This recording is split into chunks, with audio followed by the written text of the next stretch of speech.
Hey, my name's Elijah, and in this video, I'm going to show you how to set up your first hosting plan and get WordPress installed in just a few simple steps. One of the most important things to understand when learning how to make a WordPress website is hosting. Hosting is the server where your website lives. Step one is to pick a hosting company and purchase a plan.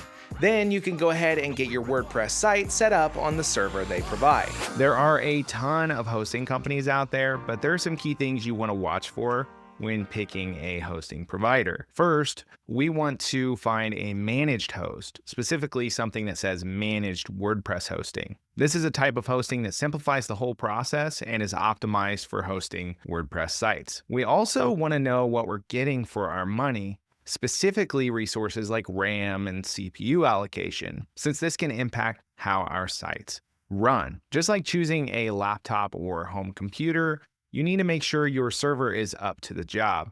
For most basic sites, you don't need anything extravagant, but if a hosting company won't even tell you what resources you're getting, that's a red flag. Finally, we're looking for a hosting plan priced under $15 per month, but not too far under. Some hosts will lure you in with super cheap pricing like $1.99 a month, but when you look at the fine print, it will renew at a much higher rate. Plus, you have to buy multiple months at a time to get that steep of a discount. Aside from that, these cheaper hosts tend to make your site slower, have lower quality support, and generally result in a more negative experience. If you're following this guide, I want your experience to be as smooth and painless as possible, so we're going to avoid those super cheap hosts. That's why for today's build, I settled on Cloudways, which is a well-known and reliable hosting provider that has great managed WordPress plans starting at around $14 per month. We'll start with a DigitalOcean server and choose the micro plan, but they do make it easy to move to a bigger server later if we need it. This one has the resources listed: RAM or memory, vCPU, storage, and bandwidth. Plus, at this price, the fact that it isn't limiting how many websites you can throw on the server is pretty nice. So I do want to jump in here and note that there are some configuration options when you're setting up your server and your first site. But as far as the server is concerned, you really can leave everything basically at default. The only things you might want to tweak are the application type that you're setting up, which should just be WordPress. There are a bunch of other options that you don't need to worry about for now.